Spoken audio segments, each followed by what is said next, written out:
When it comes to capturing some of the most remarkable marine footage we see on TV and socials, there's a good chance my next guest was behind the lens. Partner in crime to Al McGlashan, Audi Croft is a keen angler and even more avid marine videographer. She joins us today on the podcast to celebrate women in fishing. Obviously, Fish Forever has been a massive success for you guys. How's that been? Yeah, really good, really good. It was a big leap of faith to move away from the sort of standard fishing show with that infomercial sort of a background, etc. But it's something that Al and I felt strongly about. So it was a sort of a natural evolution for Coops, Al and I to go down this path. And yeah, it's been a whirlwind of a ride because as you know, we film it. We start the editing process, etc. And so it's very hands-on and very demanding. But yeah, it's been really good. Channel 9 have been fantastic. Obviously, for those who don't know, obviously yourself and Al have gotten on board and obviously together with Coops, obviously doing a TV series. As you mentioned before, Ords, obviously it isn't just your standard fishing show that we're obviously probably all familiar with. Obviously, it's heavily based around education and a better understanding of our fishing industry, especially here in Australia, covering a range of species as well, not just the one particular one. So I think that's what's really what really played with me seeing the episodes and really sort of pulled at my heartstrings, I guess, is that you're learning as you're watching, I guess, and it wasn't about one particular thing. It was an array of the background, the science behind it, all that sort of thing. That's it. We aim to sort of do that obdoco that would hero the species. Yeah. And so often you're sort of made to feel like you have to either be you're either a fisherman who pretty much abuses the fisheries. Yeah. Also, people like to sort of create that narrative, or you're completely against it. Whereas, let's face it, the vast majority of fish shows that are out there are, as we like to say, guardians of the ocean. You know, they're at the forefront. They're keeping an eye on what's happening. They see firsthand the changes that are happening out there. They see, anything that's tied in with our fisheries. So we just wanted to show what our anglers can do towards looking after our oceans, because we're all keen to do it, that's for sure. I definitely, I guess at the end of the day, we all do hold a responsibility out there, and I think it's something that that more and more of us are becoming more conscious about, I think, as opposed to the old school sort of way of thinking. So I think, as I sort of say, congrats to you guys for a show that really does highlight that, I think. Thanks for that. Yeah. It's great to hear. Now, we talk about obviously filming, and again, me, even myself, I'm just an absolute novice with the GoPros and the iPhones and that sort of thing. Now, we talk about, again, even that in itself, obviously trying to prepare to go fishing, trying to make sure you've got your iPhone or your GoPros, the likes.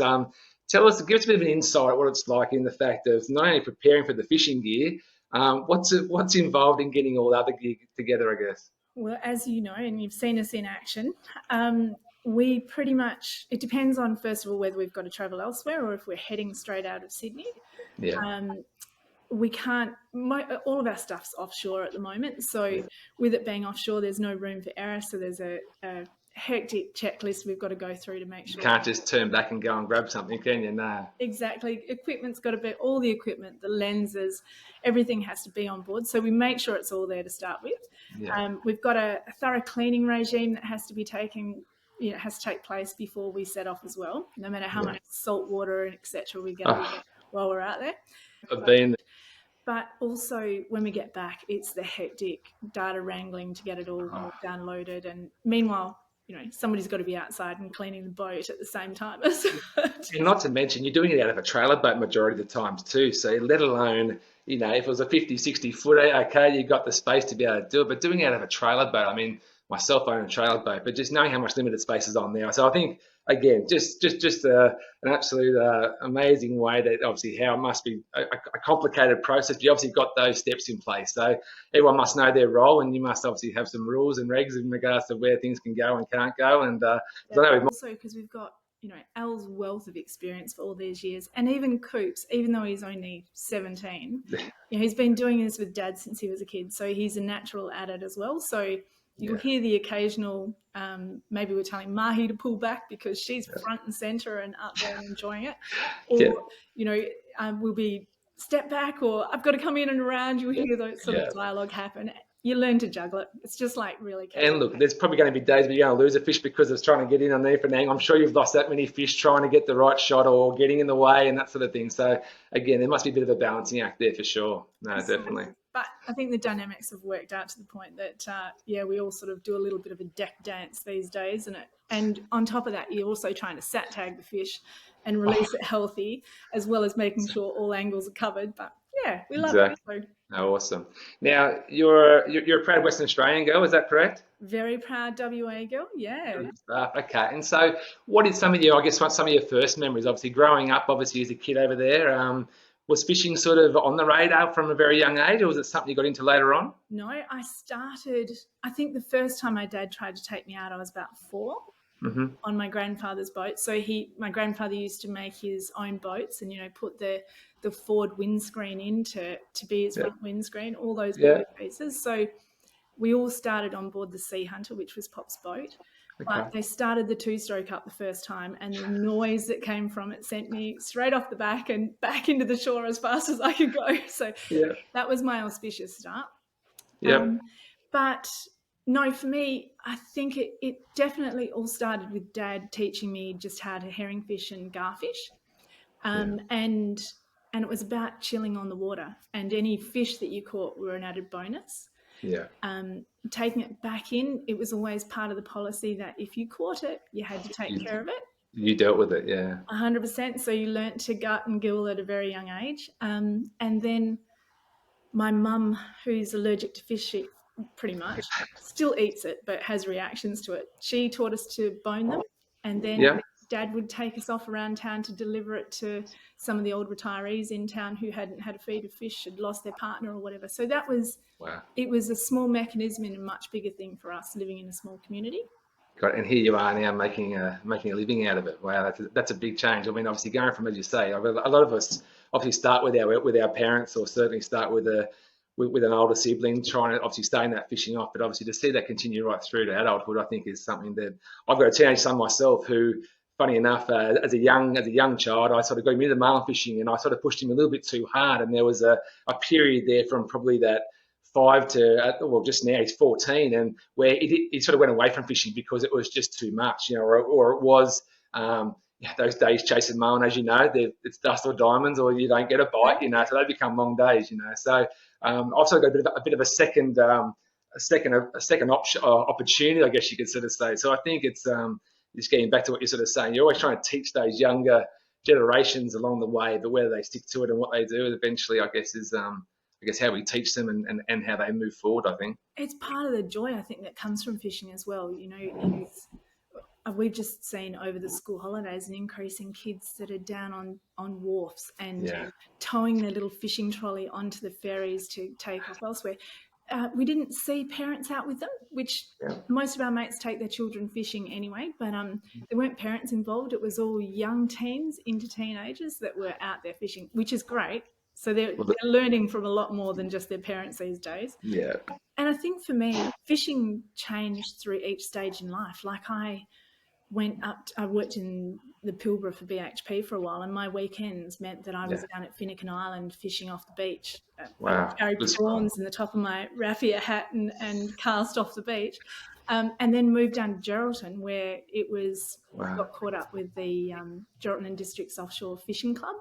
Yeah. And I got caught into the Helcod Brollis Islands game fishing tournament. So with those, I was very lucky to fish with a core crew that taught me everything. So I didn't want to touch a rod until I knew how to spool a reel and how to rig and do all the other bits and pieces. And they were wonderful. They became, I suppose you could say, Dad had passed on, so they became like my fishing fathers type thing and taught me everything that got me started again.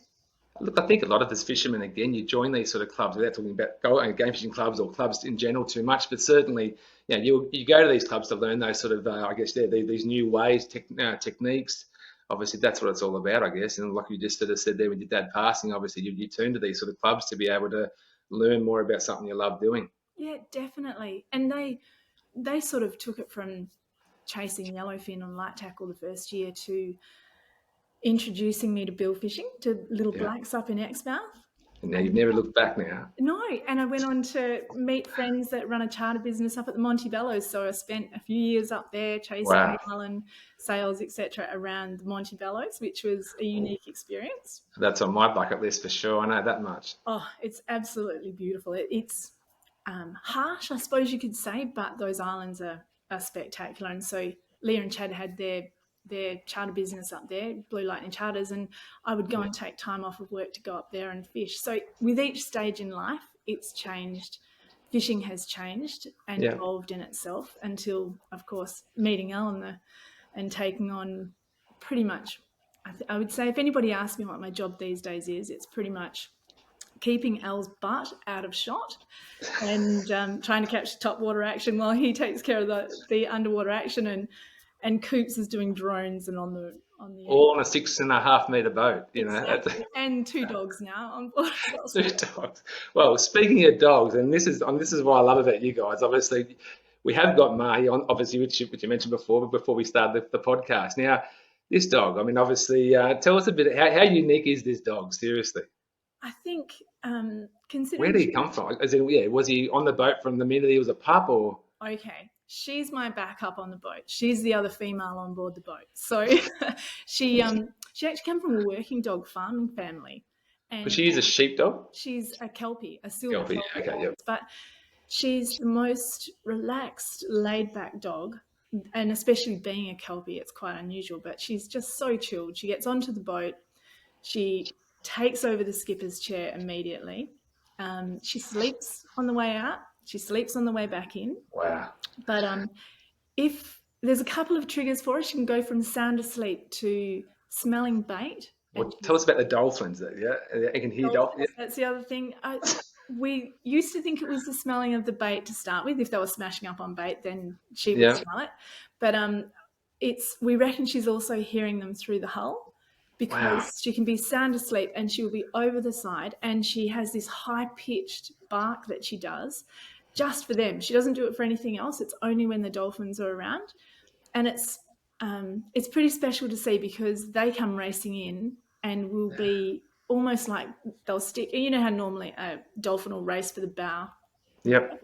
Get a free ride. The bow wake and enjoy frolicking around that. They stick to the side of the boat a lot, and she's madly calling out to them, and they seem to hang around a lot. I've seen it firsthand, and that's what sort of blew my mind. We talk about all this new technology and all the sonars and stuff. It sounds like we need a dog on the boat, because I just said that day that we did, I saw her on the boat when she just went crazy all of a sudden, and literally 5 seconds later, there's a pot of dolphins just turn up out of the middle of nowhere. I think obviously it is to do with the hearing, obviously, no doubt, but what a great little thing, obviously, to have on as part of your crew. And as you mentioned before, I saw one of your recent posts where someone commented about where's the dog, meaning Mahi, and she was up on the skipper's chair, because there's obviously no room in the cockpit where you guys are fighting fish and tagging. She obviously has to get up there, so she obviously knows her place on the boat. Oh, she's worked it out right from a very small pup.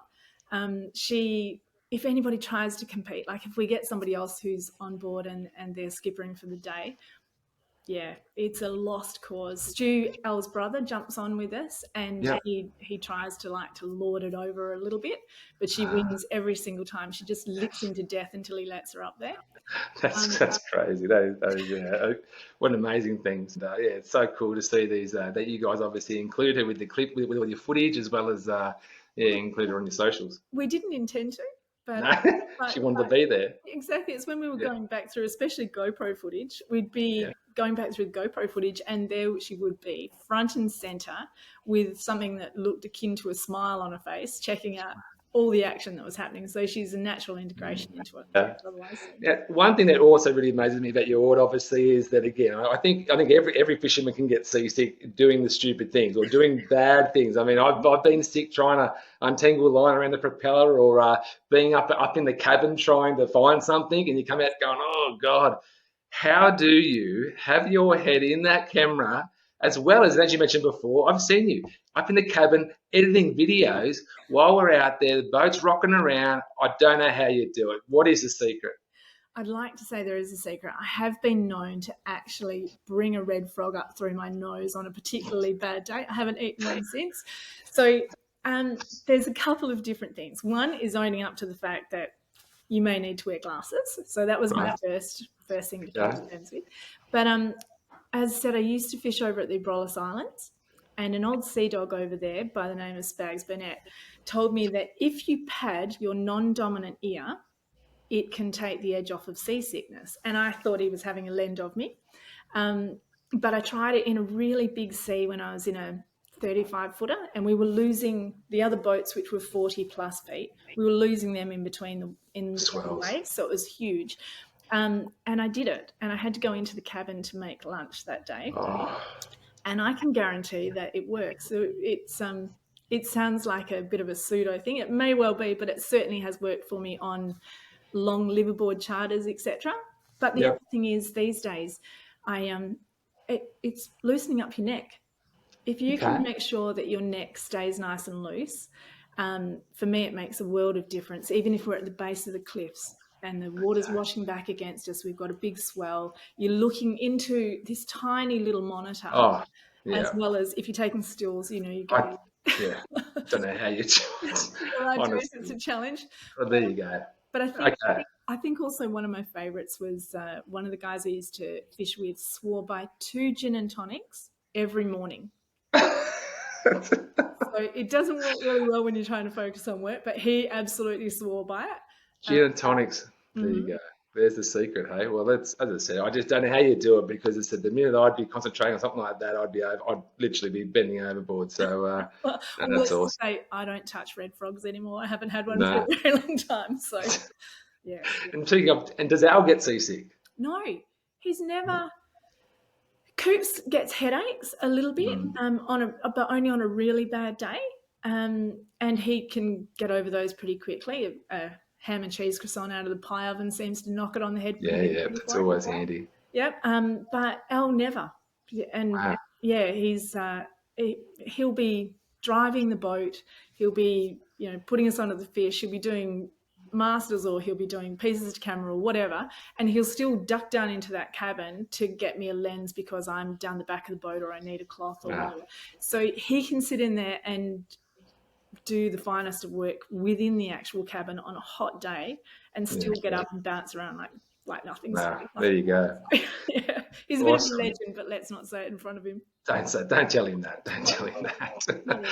And so, what's next for you or for yourself, obviously, and the team? I guess. I mean, obviously, where are you guys at for the next sort of 12 months? What's the plan? Well, this Sunday sees the end of season 1 of Fish Forever. So, Channel 9 at 1 p.m. will see us tag 3 striped marlin. Striped marlin, yes. Yeah. So we've already been over the Christmas break, etc. We took some time off, and of course, as all fishers do when they get time Go fishing. we went fishing. Yeah. So we were out there and we put in the 3 tags in sort of a collab with New South Wales DPI and the New South Wales Rep Fishing Trust for the actual tags themselves. We put out another 2 tags, which was great. We're putting together the app revolving around those, and we're researching what we hope will become season 2 of Fish Forever. We're always out there shooting content. I'm looking forward to hopefully spending a few days floating down a river on my beanbag, as I have a tendency to do, trying to catch a bit of underwater stuff, etc. So, yeah, we no sooner, we don't even wind up one project before we're excited about what we're doing. At the next one. That's it, exactly. Well, just speaking of that, obviously, is there a species that I guess, I mean, I think of myself, I think I've done a little bit of traveling around the world and I've certainly caught some species that aren't here in Australia. Is there something particular though, I guess, sturgeon fish, rooster fish? I mean, is there anything sort of particular that not here that you love to film or fish for? It's safe to say that anything I haven't caught, I'm looking forward to catching for the first time. time. Right, okay. You're a bit like me. I do definitely love I love the science behind it. I love trying to work out how to get that fish in its natural habitat and how to find them where they are, new habitats, all that sort of thing. So I love all that element of it. But I think it would be safe to say that for all 3 of us, we'd love to go and do the white marlin. It's the one that's still off of all of our bucket lists. So, yeah, hopefully. You surprised me. There you go. I would have said something else, but that's awesome. Yeah, the white marlin is something that I know nothing about, and certainly they're only in the Indian Ocean. Is that correct? Yeah, they're off, Canary Islands. Okay, yeah, right, yep. We'd be, I know that a few years ago I was planning a trip to the Canary Islands, and once again my darling daughter managed to get there before I did and didn't even touch the ocean. She was too busy in island life. Don't you hate that? But yeah, the boys, I'm sure, have a bigger list as well. But for me, I'd say just because it's a more difficult fish to catch. But then again, here in Australia, I still haven't caught a spearfish, and I'd love to do that. That's, still the only one I've really got to get. But yeah. Well, look, I mean, nor have I, but I mean, it's actually, Australia is so diverse, isn't it, really, with our fisheries? I mean, we have the cold water, we have the warm water. I think that's what makes Australia so unique, isn't it? The different oceans. There's 3 different oceans. It's sort of, it's crazy, I think. And we're quite blessed to have a country where we do have that diversity in the fishing, for sure. Yeah, absolutely. Awesome. And the fact that, we've got the weather, etc., to get out there. Well, not at the moment, but hopefully again very shortly. And, I think we were actually out doing a sword drop the other day, and we never know what's going to come up when we actually hook up. And we were in the middle of doing a drop when our good mate Tom Eisenhammer was down the back of the boat, and he was like, out of gear, it's let out this bellow, and he's like, oh, sunfish. No, it's not. And as the fish came to the surface, it was a whale shark. Wow. Kidney. So that's a pretty cool animal to want to. I'd definitely love to see one of them, because you do see them on the odd occasion up along the east coast here, don't you? It's more quite rare down our way, obviously, but certainly it's something that'd be awesome to see for sure. Yeah, and it was fantastic because. Did Al jump in? Do you need to ask? Right from the very first day I met him, I tried to work out what on earth this insane person was doing. We would have been 120 nautical miles offshore. Somebody had pulled the back hatch out of the boat. I'm trying to warn the skipper that we've got the back hatch up, and this madman just jumps off the back of the boat with a camera. So he's still doing it. He's Mate, crazy. No, he's crazy. The kids were out the door having a look at it, like little Ollie and Link that we had on board. They were outside. So every single time we're out there, there's always something different, isn't there? And no matter where you are fishing, I say it all the time to my kids, is that no matter what if you're out there fishing for marlin, you'll see banana prawn, or you'll just see something random. You see a sunfish. As you say, that's the beauty of the ocean, isn't it? And that's what, as you say, custodians of the ocean, that's what we're about. Is obviously you're seeing these beautiful things out there, and at the end of the day, you sort of feel a bit personalised to them, don't you? Because you're seeing them all the time. So. Absolutely, and we get to see it, and I think anglers, and especially saltwater anglers, can take it a little bit for granted.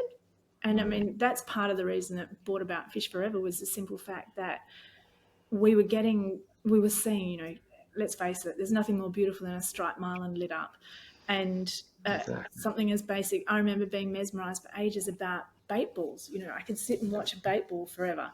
So the whole sort of thing behind Fish Forever was to try and bring the beauty that we see out there and the spectacle that we see almost on every single trip that we go on back into people's lounge rooms, so that they can see how special it is out there and how lucky we are. We are. Well, thank you very much, Audi. It's been a pleasure to talk to you. It's been a really good insight to sort of, I guess, as I said, this isn't just about the women who are on the fishing rods and catching all these wonderful fish. It's those behind the scenes, and in your case, behind the lens. So I really appreciate your time today, and thanks again. My pleasure. Awesome. And I have to point out, I'm not sure if you can see it, but we have got the yes. I can see it. Yeah, that's it. The Fish Forever t-shirts. That's exactly right. The Undertow Fish Forever shirt on as well. So, awesome. Great to be working with you guys, great. And we're really appreciative of the support that you're giving us as well. It's great to be involved. Thanks, Audi.